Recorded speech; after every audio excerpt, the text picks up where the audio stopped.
Subscribe कीजिए spoken English by genesis को और घंटी के निशान को दबाना मत भूलिएगा। इंग्लिश सीखने की एक भी वीडियो आपको मिस नहीं करनी है। Hi guys, this is Rahul. आप सभी का स्वागत है इंग्लिश बेसिक के लेसन नंबर 3 में। सो गाइस, आज लेसन चालू करने से पहले मैं आपको एक चीज़ बताना चाहता हूँ। मैंने आपके लिए एक और नई चीज़ लाया हूँ, ये वर्ब्स। आप सोच रहे होंगे ये किस काम की है। ये इंग्लिश में सबसे इम्पोर्टेंट रोल है। आपको अगर इंग्लिश सीखने तो आपको रोज का मिनिमम एक पेज वर्ब का याद करना ही होगा। ये बहुत इंपॉर्टेंट है। मैं जब अपने स्पोकन क्लासेस में था वहाँ मेरा ये रेगुलर एक पेज मेरे को याद करना ही होता था। इसलिए ये मैं आपके साथ भी शेयर करूँ ताकि आप भी ये रोज का एक पेज याद कर पाए। आप इसका स्क्रीनशॉट ले लीजिए अपने फ़ोन में वीडियो को पोस्ट करके, और इसका रेगुलर एक पेज आपको याद करना ही करना है। आप इसको अच्छी तरीके से देख सकते हैं, अच्छी तरीके से देख लीजिए, बिल्कुल क्लियर क्वालिटी में आ रहा है। आप इसका एक स्क्रीनशॉट ले लीजिए। 50 वर्ड से एक दिन के आपको मैं एक पेज दिया करूंगा एक लेसन के साथ, तो आपको ये रेगुलरली परफेक्टली याद करने हैं। ओनली हिंदी और इंग्लिश मीनिंग, इनको आप पढ़ना चाहे तो पढ़ सकते, लेकिन इंपॉर्टेंट इंग्लिश मीनिंग और हिंदी मीनिंग ये आपके बाद में सेंटेंसेस बनाने के काफी ज्यादा काम आएगा। सो गाइस, आज का लेसन नंबर 3 हम स्टार्ट करते हैं। आप इसका स्क्रीनशॉट ले लीजिए, आपको कल से नेक्स्ट पेज भी मिल जाया करेगा। रेगुलर आपको 1 पेज मिला करेगा और आपको ये अच्छे तरीके से याद करना है। ये आपके काफी काम आएंगे आगे। सो गाइस, लेसन नंबर 3 में आज मैं आपको बताऊंगा कि जैसे देखिए आपकी सब्जेक्ट क्या होता है, वर्ब्स क्या होती है, इसकी फॉर्म्स कितनी होती है, कितने persons, first person, second person, third person की कौन कौन सी वर्ब्स होती है। जैसे बेस किसी चीज का होता है वैसे इंग्लिश का बेस है ये एक बेस है, नींव जिसे बोलते हैं ना, नींव, वो है ये। तो वो सब जानने से पहले हम जान लेते हैं कि सब्जेक्ट होता क्या है। सो गाइस, सब्जेक्ट क्या होता है मैंने आपके लिए लिख के भी रखा है। आप चाहे तो इसे लिख भी सकते हैं। आपको नोट्स लेकिन परफेक्टली रेगुलर बनाने हैं, क्योंकि नोट्स ही आपके बाद में काम आएंगे। जब आपको बार बार वीडियो लेक्चर देखने की जरूरत नहीं पड़ेगी, आप थोड़ा सा ही उसको याद कर लेंगे। नोट्स को देखते ही आपको पहले का सारा याद आ जाएगा कि हमने क्या पढ़ा था। तो सो गाइस, सबसे पहले मैं आपको बताऊं सब्जेक्ट क्या होता है। सब्जेक्ट वो होता है जिसके बारे में उस सेंटेंस में बात हो रही है। अब जैसे मान लीजिए, आपके लिए एग्जाम्पल भी लिखे हैं मैंने, वो खेल रहा है, किसके बारे में बात हो रही है, उसके बारे में, वो ही, उसके बारे में बात हो रही है। तो इसमें सब्जेक्ट क्या है, वो ही। खेलना, पढ़ना, ये सब काम है, किसी काम को करने की बात हो रही है। इन सेंटेंस में वो जो उस काम को कर रहा है वह सब्जेक्ट होता है। जैसे मैंने आपको बताया, जिससे क्रिया को करने की बात हो रही है, आप इसको पढ़ सकते हैं। मैं आपको वैसे ही बता देता हूँ डायरेक्ट कि इसका मतलब क्या होता है। सब्जेक्ट वो होता है जो किसी काम, कोई काम हो रहा है, जो उस काम को कर रहा होता है वह सब्जेक्ट होता है। जैसे आप देख रहे हैं, वो पढ़ रहा है, वो खेल रहा है, उसने अपना होमवर्क किया, किसने किया, उसने, उसकी बात हो रही है। मैंने अपना काम किया, किसकी बात हो रही है, मेरी बात हो रही है। तो इसमें सब्जेक्ट क्या है, मैं, वो, ये सब सब्जेक्ट होता है। आप इसको पढ़ सकते हैं, आपको अच्छी तरीके से समझ आ जाएगा। सो गाइस, नेक्स्ट टॉपिक पे बढ़ते हैं। अब देखिए, जैसे आप मान लीजिए राहुल एक अच्छा लड़का है या रोहन एक अच्छा लड़का है। इसमें सब्जेक्ट क्या होगा, रोहन। कौन अच्छा लड़का है, रोहन। लेकिन अगर कोई ये कहे कि रोहन के फादर एक अच्छे व्यक्ति है, जैसे यहाँ पे मैंने एग्जांपल में राहुल ले रखा है तो आप राहुल ले लीजिए। राहुल के फादर एक अच्छे व्यक्ति है। अब इसमें बहुत से स्टूडेंट्स कंफ्यूज हो जाते हैं कि इसमें क्या आएगा, सब्जेक्ट क्या होगा, राहुल की फादर। तो इसमें सब्जेक्ट जो होगा वो होगा राहुल के फादर, राहुल्स फादर। ये पूरा का पूरा ही टॉपिक होगा राहुल के फादर, राहुल्स फादर। ये पूरा का पूरा एक सब्जेक्ट होगा। क्लियर, ये इसमें सब्जेक्ट है। एक अच्छे व्यक्ति है, Rahul's father is a good person. Okay, तो इसमें सब्जेक्ट क्या होगा, राहुल्स फादर। ओके गाइस, अब नेक्स्ट टॉपिक है। अब आप ये देखिए, मेरी 2 बहनें हैं, ऐसा हमने लिखा। अब इसमें बहुत से लोग कंफ्यूज होते हैं कि इसमें सब्जेक्ट क्या है। कुछ लोग तो इसमें सब्जेक्ट कह देते हैं मेरी। अब इसमें इंग्लिश में ट्रांसलेशन करते समय वो लगा देते हैं माय। माय मीन्स मेरा, मेरी, लेकिन ये एक रॉन्ग, ये बिल्कुल रॉन्ग है। अब इसमें मैं आपको ढंग से समझाता हूँ। देखिए, मेरी 2 बहनें हैं। किसकी 2 बहनें हैं, मेरी। सब्जेक्ट कौन है, मैं। किसकी बहनें हैं, मेरी, यानी मैं। बात किसके बारे में हो रही है, मेरे बारे में। तो मैं को इंग्लिश में क्या बोलते हैं, आई। तो इसमें इसका इंग्लिश ट्रांसलेशन होगा I have 2 sisters. Okay guys, और जैसे ये देखिए, उसके पास मोबाइल है, वो, उसके बारे में बात हो रही है, किसी और के बारे में, ही। उनके पास, यानी एक से ज्यादा लोगों के पास, उन सबके वजह से 4-5 लोगों का ग्रुप है, चाहे वो गर्ल्स हो, चाहे बॉयज हो, चाहे कोई भी हो, 4-5 लोगों का ग्रुप है, उनके पास मोबाइल है, वो तो दे। वहां पे हम हिंदी में तो वो ही बोलेंगे, लेकिन ज्यादा है तो दे, और एक जना है उसके पास मोबाइल है ही, चाहे वो, और अगर एक जने के पास अगर वो गर्ल है, जैसे उसके पास मोबाइल है, वो अगर गर्ल है तो वहां पे आ जाएगा सी। लेकिन उनके पास मोबाइल है, वहां पे चाहे गर्ल्स का ग्रुप हो चाहे बॉयज का ग्रुप हो, वहां पे दे ही आएगा। अब जैसे आप एक और देखिए, my father's friends brothers daughter is pursuing MBA। मेरे पापा के दोस्त के भाई की बेटी MBA कर रही है। अभी कुछ लोगों को ऑकवर्ड लगेगा एडवांस लेवल के, बेसिक लेवल के स्टूडेंट्स को इसमें ज्यादा दिमाग नहीं लगाना है, बस आप ये समझ लीजिए कि इसमें सब्जेक्ट क्या है। मैं आपको बस ये बताना चाहता हूँ, my father's friends brothers daughter, ये पूरा का पूरा इसमें सब्जेक्ट है, बस मैं आपको इतना बताना चाहता हूँ। अब ये मत सोचिए कैसे है, ये हम आगे के वीडियो लेक्चर्स में जब एडवांस लेवल तक पहुंचेंगे, जब आपको ढंग से समझाऊंगा मैं। अब जिन लोगों को एडवांस लेवल को सही नहीं लग रहा, उनके लिए इसका दूसरा मेथड भी लिख रखा है, the daughter of the brother of my father's friend is pursuing MBA। Okay guys, यहाँ पे हमने 2 एपोस्ट्रोफी को हटा के ऑफ लगा दिया है। सो इस पे आपको ज्यादा दिमाग नहीं लगाना है, बस मैं तो आपको बताना चाहता था कि इसमें सब्जेक्ट क्या है। सो गाइस, अब हम अपने नेक्स्ट टॉपिक पे चलते हैं। जैसे देखिए, अब मैं आपको बताऊंगा कि सब्जेक्ट कितने होते हैं। देखिए, सब्जेक्ट 3 होते हैं, first person, second person, third person, और उनके भी 2 होते हैं, सिंगुलर और प्लूरल। सिंगुलर का मतलब एक वचन जो एक है, और प्लूरल जो एक से ज्यादा है, बहुवचन जिसको आप हिंदी में कहते हैं। अब गाइस, आप इनका मतलब समझिए, इनका मतलब क्या होता है।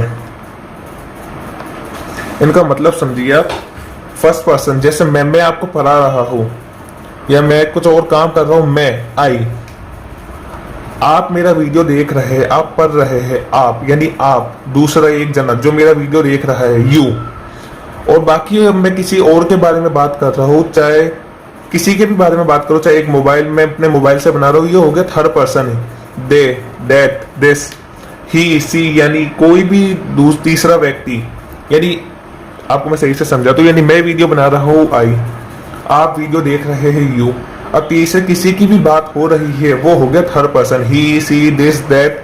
ओके गाइस, अब फर्स्ट पर्सन में कौन कौन आते हैं। फर्स्ट पर्सन में आई, मैं आपको पढ़ा रहा हूँ, आई। अब जैसे मान लीजिए मैं अगर अकेला ट्रेनर ना हूँ, हमारी जगह और भी मेरे साथ 2-3 और हो, हम आपको पढ़ा रहे हैं, तो प्लूरल में हम ज्यादा हो गए, 3 हो गए, तो क्या हो गया, we. Okay guys, second person, आप अगर देख रहे हैं, जैसे मान लीजिए 2 लोग हैं 2 टीम्स है, अब चाहे एक जना है, यू आर गुड, तुम अच्छे हो, यू ऑल आर गुड। अब मैंने बोला एक से ज्यादा लोग हैं, तो मैंने यू यूज करो। सेकंड पर्सन में चाहे सिंगुलर हो चाहे प्लूरल हो, हमें यूज यू ही करना है। अब third person, he, she, this, that, Ram, Savita, ये सब मैंने आपके सामने पहले से लिख रखा है, ताकि आपका टाइम बचे और आप जल्दी से इसके नोट्स बना सके। नहीं तो मैं लिख के ही बता देता, लेकिन मैंने ऑलरेडी नोट्स बना के रखता हूँ ताकि आपका टाइम सेव हो। सो गाइस, अब आगे देखिए, ही, वो मैं आपको पहले भी बता चुका हूं, वो अच्छा लड़का है, ही इज गुड। सी, लड़की आ जाए तो सी। दिस, अगर पास में है कोई चीज, जैसे मान लीजिए मेरे पास हाइलाइटर है, ये हाइलाइटर मेरे पास में है और ये एक है, एक हाइलाइटर है, दिस हाइलाइटर। ओके गाइस, और अगर इसी जगह अगर ये हाइलाइटर दूर है और एक है, तो हम यूज करेंगे दैट का। वैसे ही ये सारे सिंगुलर में यूज होते हैं, he, she, this, that, Ram, Savita, that marker, this marker, Ram is a good boy, Savita is a good girl, he is looking good, she is looking good. तो जो एक हो और सिंगुलर हो वो थर्ड पर्सन में आते हैं, आपको मेरे को छोड़ के। और किसी की तीसरे के बारे में बात करो, चाहे मोबाइल हो, चाहे शर्ट हो, चाहे टी शर्ट, कुछ भी हो, वो सब थर्ड पर्सन के अंदर आते हैं।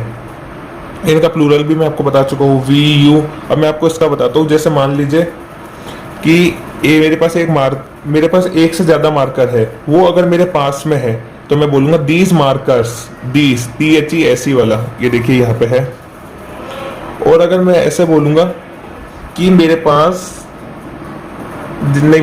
नहीं, वहां पर दूर, मेरे से दूर 2 से 4 मार्कर पर है, तो दोज मार्कर्स, यानी मेरे है तो 4-5 लेकिन मेरे से दूर है, तो हम बोलेंगे दोज। राहुल एंड अमन, जैसे राहुल, अमन और किसी और का भी नाम जोड़ सकते हैं, मैं 2 के ले रहा हूँ, राहुल एंड अमन राहुल और अमन घूम रहे हैं, तो ये दो से एक से ज्यादा जने हो गए तो दो जने हो गए, तो ये भी एक हो गया, आप देख सकते हैं। तो ये भी प्लूरल के अंदर आ गया, third person plural. So guys I hope आप समझ चुके होंगे ये सारा। इसी तरह दिस दे का भी यूज होता है एक से ज्यादा हो तो। अब इन सब के बारे में एक सेपरेट वीडियो लेक्चर में भी हम बात करेंगे जब हम सेंटेंसेस बनाएंगे। अभी आपको इनमें ज्यादा दिमाग नहीं लगना, आपको बस समझना है कि वर्ब्स कितने होते हैं, सब्जेक्ट्स कितने होते हैं, सिंगुलर में कौन सा यूज होता है, प्लूरल में कौन सा यूज होता है। अभी मैं आपको और भी आगे समझाऊंगा, आप इसको भी देख सकते हैं। मैंने आपको ये बताया, अगर एक हो, सिंगुलर हो और पांच हो तो दिस का यूज होता है। एक हो लेकिन अगर वो दूर पड़ा हो हमसे तो दैट का यूज होता है। अगर एक से ज्यादा हो और हमारे पास हो तो दीस का होता है।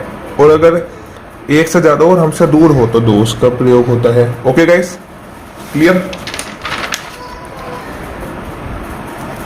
अब आप एक और चीज देखिए, अब आप ये देखिए, वर्ब प्रेजेंट में होती है, पास्ट में, फ्यूचर में, तीन में होती है। वर्ब तो देखिए तीन होती है, बी, डू, हैव। अब इनके तीन फॉर्म्स होते हैं, प्रेजेंट, पास्ट और फ्यूचर। अब प्रेजेंट में कितनी होती है, इज, एम, आर। डू के अंदर होती है, बी की फॉर्म होती है इज, एम, आर। डू की होती है डज, डू। हैव की होती है हैज, हैव। पास्ट के अंदर होती है वॉज, वर, बी की। डू की होती है डिड और हैव की होती है हैड। और फ्यूचर के अंदर विल बी, बी की विल डू और विल हैव। अब आप सोचोगे मैंने इसमें सेल का यूज क्यों नहीं किया। चाहे कोई सा भी, चाहे सिंगुलर हो चाहे प्लूरल हो, आपको फ्यूचर के अंदर ओनली विल ही यूज करना है। चाहे will be, will do, will have, कुछ भी यूज करो, आपको विल ही करना है, सेल यूज नहीं करना है। सेल को टेंसेस में यूज नहीं करते, सेल ओनली मॉडल्स में यूज होता है, जैसे कैन, कुड, शुड, सेल। तो ये ओनली मॉडल्स में यूज होते हैं। इसका एक सेपरेट वीडियो लेक्चर आएगा, उसमें आपको मॉडल्स के बारे में सारा मैं क्लियर कर दूंगा। अभी आप इस टॉपिक पे देखिए, प्रेजेंट, इज, एम, आर। अब आप एक चीज ये देखिए, मैंने आपको ये सारे बताए थे, first person, second person, third person, ये जितने भी है इन सबके साथ did, had, will have, will do, will be, इन सबके साथ इनमें से कोई भी यूज हो सकता है। अगर कोई पूछे कि हैड के साथ कोई कौन सा होगा तो आप बोल सकते हैं first person, second person, third person. सारे के सारे हेल्पिंग वो सब उसमें ही यूज होते हैं। सारे के सारे सब्जेक्ट कोई सा भी यूज कर सकते हैं। लेकिन अब बचे हुए ये चार, इनके अंदर जैसे इस के अंदर only third person singular subject, यानी ओनली ये वाले ही, से, this, that, Ram, Savita, only ये वाले ही इसमें यूज होंगे। बाकी के जितने भी बचे हैं वो सारे आर के अंदर यूज हो जाएंगे। एम के अंदर ओनली आई यूज होएगा और कोई भी यूज नहीं होएगा। ये दो तो आप समझ लीजिए, एम के अंदर आई यूज होगा, इसके अंदर बस थर्ड पर्सन सिंगुलर, ही, से, इट, ये सब यूज होंगे। और आर के अंदर जितने भी रेस्ट ऑफ द है, first person, second person, third person का प्लूरल जितने भी है वो सारे आर के अंदर यूज हो जाएंगे। फर्स्ट पर्सन का भी प्लूरल ही इसमें यूज होगा, सिंगुलर तो एम में होगा। वैसे ही दस और डू में भी है, दस के अंदर only third person singular subject use होगा, ही, से, दिस, दैट। बाकी सारे के सारे डू के अंदर यूज हो जाएंगे, चाहे कोई सा भी हो। हैज के अंदर भी यही है, थर्ड पर्सन सिंगुलर, ही, से, इट। बाकी हैव में कोई से भी यूज हो सकते हैं। वॉज के वर्ग के अंदर जितने भी है सारे, लेकिन वॉज के अंदर थर्ड पर्सन सिंगुलर और फर्स्ट पर्सन सिंगुलर, यानी आई और ही, से, दिस, दैट। ओके, आप इन सबको नोट कर लीजिए। उसके बाद आप यहाँ पे थर्ड पर्सन सिंगुलर लिख सकते हैं, चाहे तो यहाँ पे भी एक्स्ट्रा में भी लिख सकते हैं। मैंने आपको शॉर्ट फॉर्म में यहाँ पे लिख के दिखाया है। अब कुछ बच्चों को डाउट ये भी होता है कि एक पूरा सेंटेंस है, इसके अंदर कितने पार्ट्स होते हैं। यहाँ पे दो पार्ट्स होते हैं मेन। एक सेकंड देखिए आप सही से, सब्जेक्ट और प्रेडिकेट। प्रेडिकेट के भी दो पार्ट्स होते हैं, वर्ब और ऑब्जेक्टिव पार्ट। अब इसके आगे कॉम्प्लीमेंट बहुत कुछ, लेकिन आपको मैं बाद में सिखाऊंगा, वो एडवांस लेवल में, आपको ज़्यादा इसमें दिमाग नहीं रहा, इसलिए मैं इसमें ज़्यादा आपको बताऊंगा नहीं। इसमें आपको सिर्फ ये देखना है कि सेंटेंस के दो होते हैं, सब्जेक्ट और प्रेडिकेट। वैसे तो तीन होते हैं, वर्ब भी होते हैं, लेकिन वर्ब सब्जेक्ट के अलावा जो कुछ भी होता है उसको प्रेडिकेट कहते हैं। लेकिन वैसे कोई आपसे पूछता है आपको सब्जेक्ट, वर्ब और ऑब्जेक्टिव पार्ट बताना, और बताने के सब्जेक्ट के अलावा जो बचता है उसको क्या बोलते हैं, तो आपको बताना है प्रेडिकेट। ओके गाइस, आप आई होप आप समझ चुके होंगे सारा। ये नोट्स आपको सही से लिख लेने, यही आपके आगे जाके काम काफी ज्यादा आएंगे। आज मैंने आपको ये सारे के सारे first person, second person, third person के बारे में समझाया। अभी बाद में अगले वीडियो लेक्चर में मैं दिस, दैट, दीस, दोस के बारे में और आपको सही से समझाऊंगा, ताकि आपको और क्लियर हो जाए ये सब।